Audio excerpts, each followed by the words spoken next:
Assalamualaikum warahmatullahi wabarakatuh. Oke, video kali ini kita akan membahas tentang vektor. Nah, di dalam materi vektor itu salah satunya ada pengertian dan lingkup vektor pada bidang datar.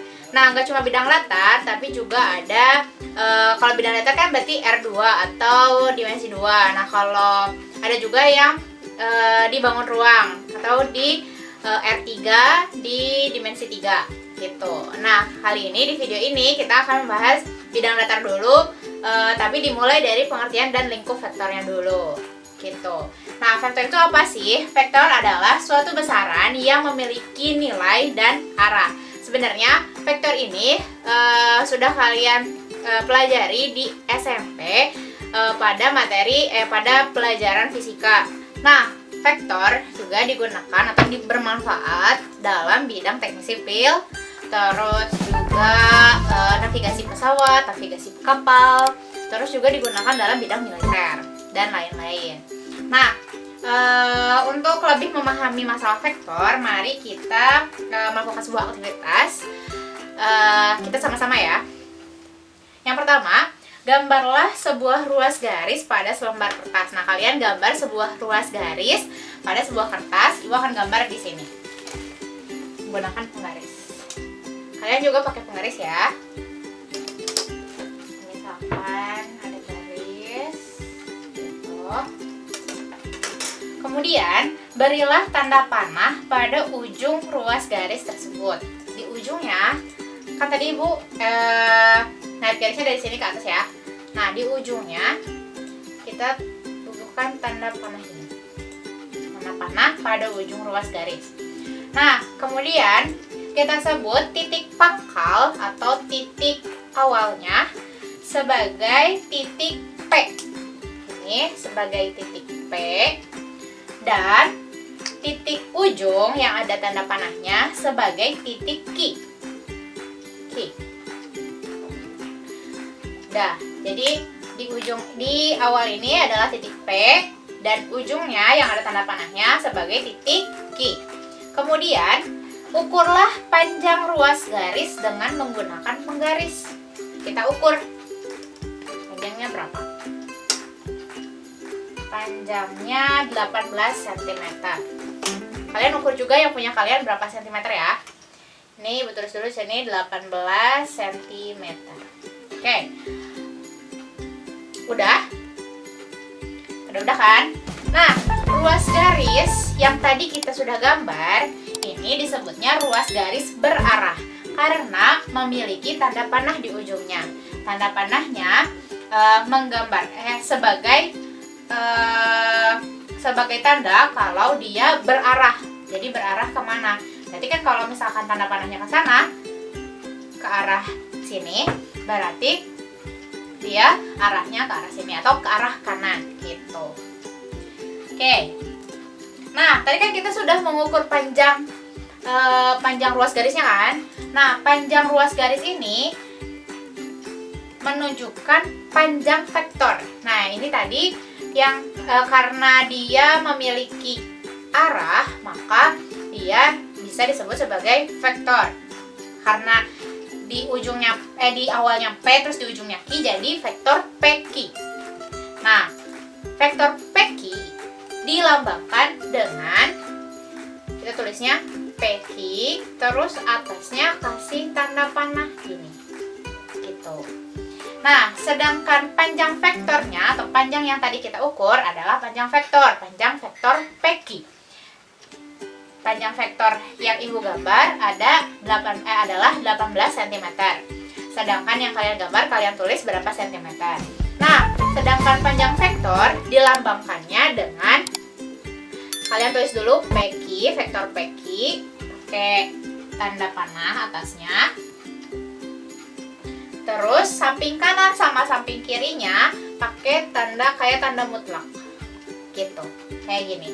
Ini adalah lambang untuk panjang vektor. Sedangkan yang atas yang ini PQ, terus di atas yang ada tanda panah itu adalah lambang untuk vektor PQ. Gitu. Paham ya? Oke, sekarang Ibu mau jelasin contoh untuk penulisan bentuk vektornya. Nah, di dalam vektor, kalau misalkan di koordinat kartesius atau di dalam koordinat, vektor itu memiliki komponen. Ada komponen horizontal, gerakan ke kanan atau ke kiri, dan komponen vertikal. Nah, kayak kan kalau misalkan di sini nih ada gambar sebuah vektor peki. Garisnya dari sini ke sini kan. Nah, terus di dalam koordinat ini ada yang disebut sebagai komponen horizontal. Komponen horizontal itu yang gerakan ke kanan atau ke kiri. Kanan atau ke kiri itu kan yang ini ya berarti. Nah, ini disebut sebagai komponen horizontalnya. Terus, sedangkan komponen vertikal itu gerakan ke atas atau ke bawahnya, yang ini. Nah, jadi di sini misalkan P itu titiknya XP, YP. Di sini ada XP dan YP. Sedangkan titik Q adalah XQ, YQ. XQ, YQ. Nah, komponen horizontal itu kanan atau ke kiri kan? Berarti yang ini. Nah, panjang garis komponen horizontal untuk vektor PQ adalah XQ dikurangi XP. Berarti kan dari sini ya, titik yang ini dikurangi titik ini. Jadi kalau misalkan ini 5, terus ini 1, berarti panjangnya 5 kurang 1. Itu 4. Gitu. Terus yang Q-nya juga sama. Yang vertikalnya atau atas ke bawahnya juga sama. Dia YQ dikurangi YP. Gitu. Nah, cara nulisnya gimana? Untuk bentuk aljabar, cara menulis vektor PQ itu ditulis dalam bentuk matriks kolom. Jadi maksudnya jadi kayak ada kurung ditutupin sama kurung, terus komponen horizontal ditulis di atas, kemudian komponen vertikalnya ditulis di bawah. Sama dengan berarti langsung tulis XQ kurang XP dan YQ kurang YP. Ini sesuai kalau misalkan dia 3 terus 3, bawahnya 2 terus 2 gitu. Nah, terus ada lagi bentuk pasangan berurut atau yang biasa kita tulis sebagai titik gitu kan, 0,0 gitu kan. Nah, nulisnya jadi pakai koma. Vektor PQ sama dengan XQ kurang XP, YQ kurang YP. Kayak gitu. Itu ya cara nulisnya untuk penulisan dalam bentuk aljabar dan bentuk pasangan berurut untuk vektor PQ. Oke, sekarang kita ke contoh ya. Misalkan di sini ada koordinat kartesius, terus ada sebuah segitiga EFD. Terus Ibu sudah gambarkan ada vektor DE, ada vektor DF, dan ada vektor FE. Sekarang kita perhatiin dulu, sekarang kita mau perhatikan vektor DE. Vektor DE itu yang ini kan. Terus kita mau tuliskan vektor DE. DE ini ya, terus pakai tanda panah. Terus kita mau tuliskan komponen horizontal dan komponen vertikalnya ya. Sama dengan yang atas apa? Komponen horizontal. Horizontal. Terus yang bawah komponen vertikal.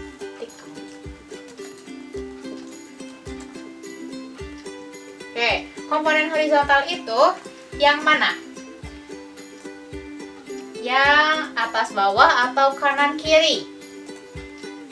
Atas bawah atau kanan kiri? Kanan kiri ya. Horizontal itu yang kanan kiri. Yang kanan kiri itu dari vektor DE ini, kanan kirinya berarti yang ini kan? Nah, terus jaraknya kalau tadi dikurangi kan? Yang jauh dikurangi yang dekat. Berarti 5 kurang 1. Dengan 5 kurang 1. Terus komponen vertikalnya atas bawah. Berarti 4 kurang 1. Maka vektor DE itu sama dengan 4 dan 3. Paham ya? Nah, ini merupakan vektor DE.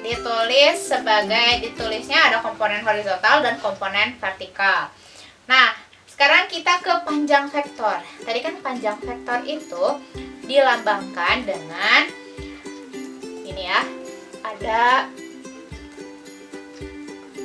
kayak tanda mutlak gitu ya, ada tanda lurus ini, terus DE, vektor DE.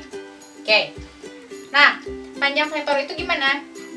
Jadi jika vektor AB itu komponen horizontal dan komponen vertikalnya A dan B, maka panjang vektor AB sama dengan akar kemudian A kuadrat ditambah B kuadrat. A kuadrat dan B kuadrat. A-nya dari mana? Dari sini, dari komponen horizontal. Sedangkan B didapat dari komponen vertikal. Berarti kalau kita mau tahu panjang DE, panjang vektor DE, maka ini lambangnya sama dengan akar 4 kuadrat ditambah 3 kuadrat. Itu ya. Sama dengan akar 4 kuadrat berapa? 16. Ditambah 3 kuadrat 9. Sama dengan akar 16 ditambah 9. 25. Akar 25 berapa? 5. Jadilah panjang vektor DE adalah 5 cm kalau satuannya cm. Paham ya? Terima kasih sudah menonton videonya. Semoga bermanfaat. Jangan lupa like, komen, dan subscribe. Sampai jumpa di video berikutnya. Assalamualaikum warahmatullahi wabarakatuh.